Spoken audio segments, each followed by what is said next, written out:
सत्संग सभा के अध्यक्ष महोदय संत भगवान और कुशल विवेकी संचालक जी और दूर दराज से भी सभी सज्जनगण भक्तगण माताएं बहनें सभी को हाथ जोड़ करके मेरा प्रणाम। मुझसे पूर्व वक्ता बहुत ही अच्छा बोल के गए अपनी मति के अनुसार। हमारे लुटसांग वालों ने एक बात कही थी कि ये आत्मा चली जाती है और आत्मा जाने के बाद जो है शरीर मर जाता है।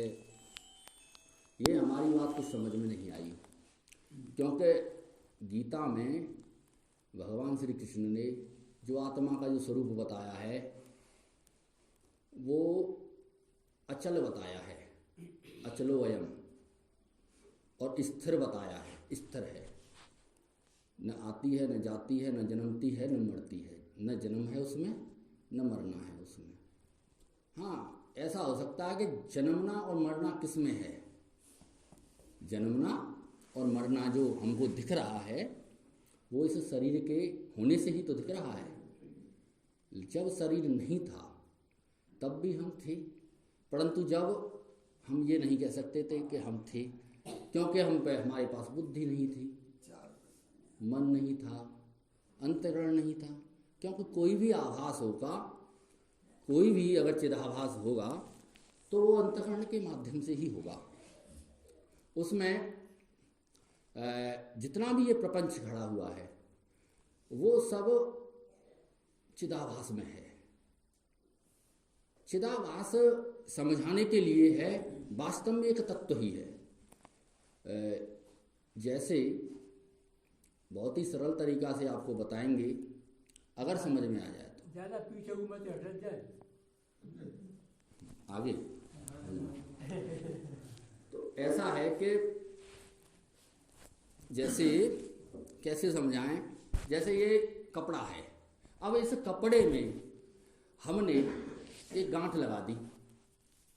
अब इस कपड़े में गांठ लगा दी तो गांठ कितनों को दिख रही है? गांठ है नहीं, गांठ खाली दिख रही है।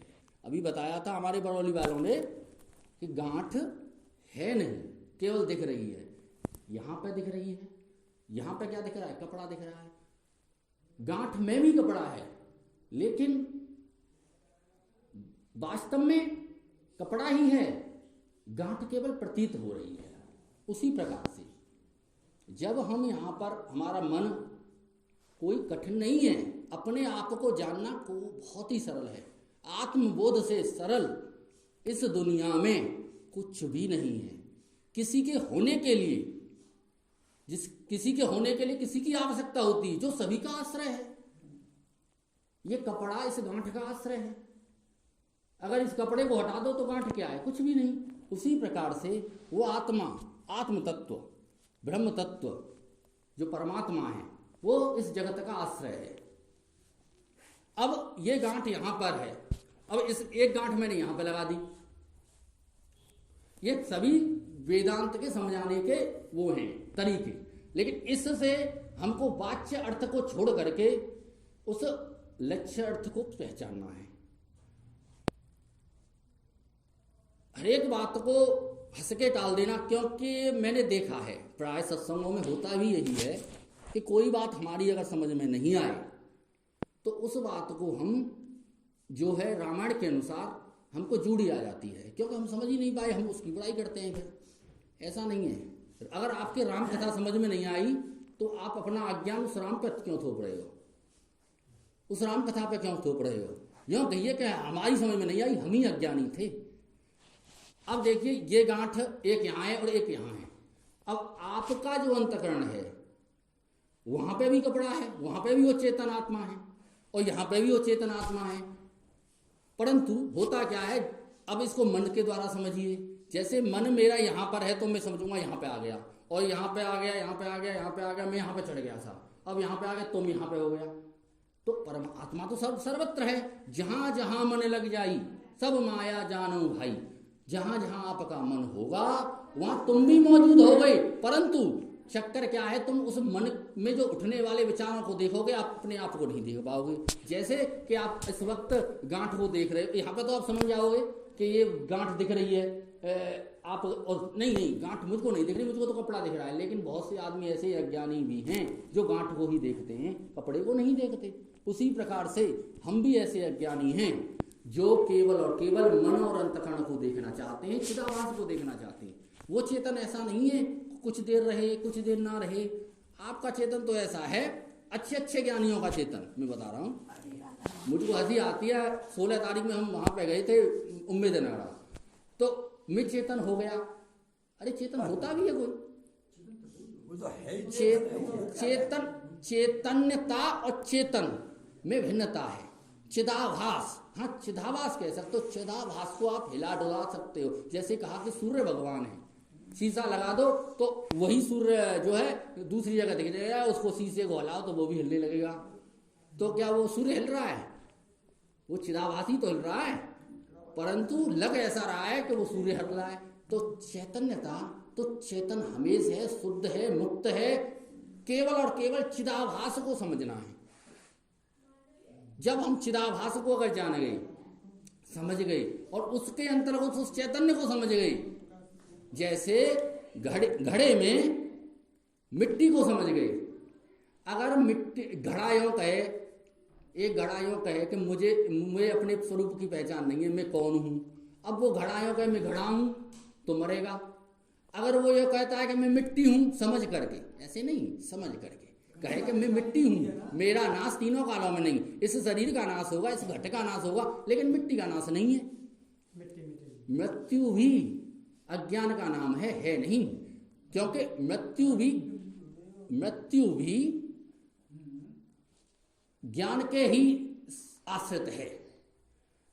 अगर मैं न हूं और मृत्यु होके दिखा दे, नहीं होगी भाई।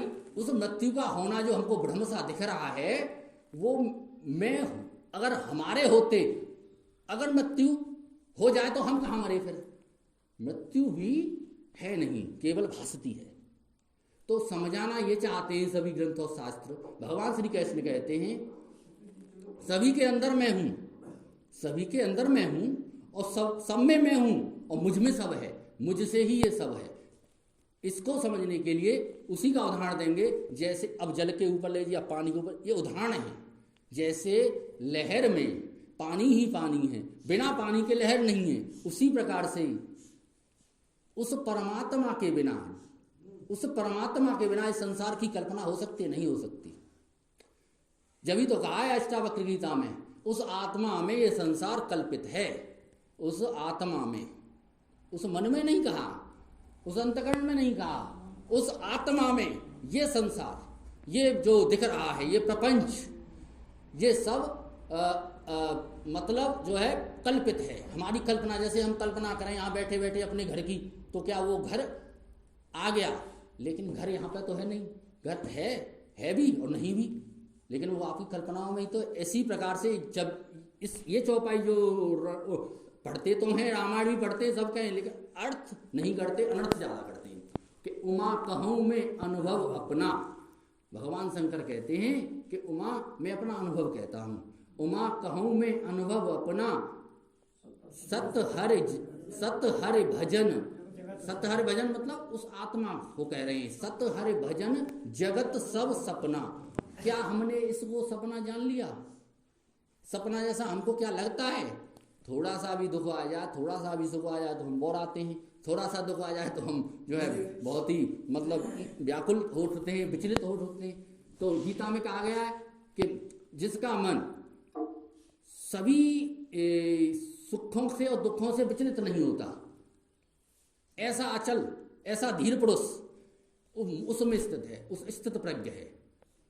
यदि प्रजहात यदा कामान सर्वान पार्थ मनोगतान, जिसकी कामनाएं, संपूर्ण कामनाएं नष्ट हो गई हैं और आत्मन्येव आत्मना तुष्ट, जो आत्मा से आत्मा में संतुष्ट है, स्थित प्रज्ञ दोच्यते, वही स्थित प्रज्ञ है।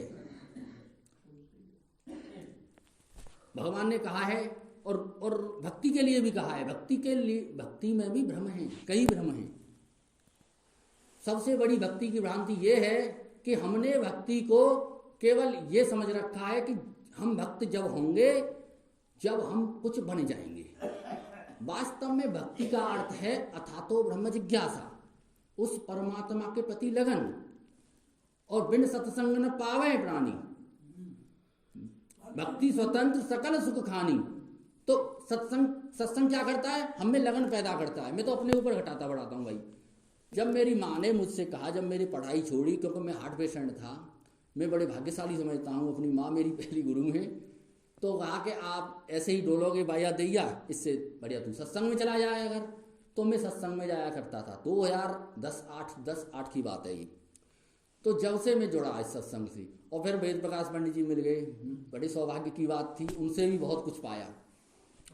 तो ऐसा है कि ये एक लगन मेरी भरी, यहां से हटी वहां पे जुड़ी। मेरा मन इस संसार से हटा थोड़ा बहुत, मैंने जान लिया कि संसार में कुछ नहीं है, उस उधर जुड़ गया तो वो भक्ति हो गई।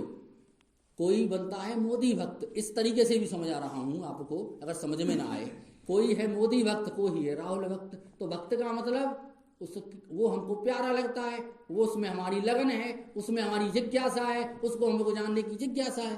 तो हमको उस आत्मा को जानने की जिज्ञासा हो, आत्मदेव को जानने की जिज्ञासा हो, उस ब्रह्म को जानने की जिज्ञासा हो। भगवान श्री कृष्ण गीता में कहते हैं कि हे अर्जुन, जो बुद्धिमानों में बुद्धिमान मनुष्य, बुद्धिमानों में बुद्धिमान मनुष्य और चतुरों में चतुर वही है जो अपने आप को जान ले, जो मुझे जान ले, जो उस आत्मदेव को जान ले, उस भगवान को जान ले, उस राम को जान ले।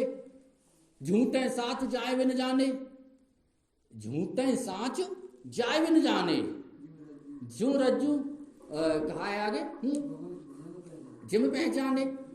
तो जिसके बिना जाने, कपड़े के बिना जाने, जैसे गांठ हमको सत्य सी प्रतीत होती है, उसी प्रकार से उस परमात्मा को बिना जाने या अपने स्वरूप को बिना जाने ये संसार ऐसा सत्य सा प्रतीत हो रहा है।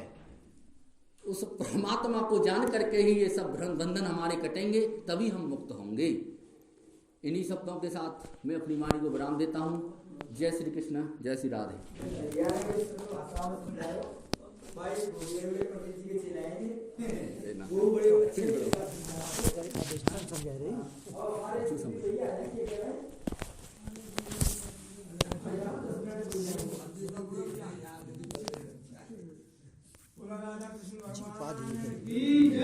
उपाधि बन गई गांठ।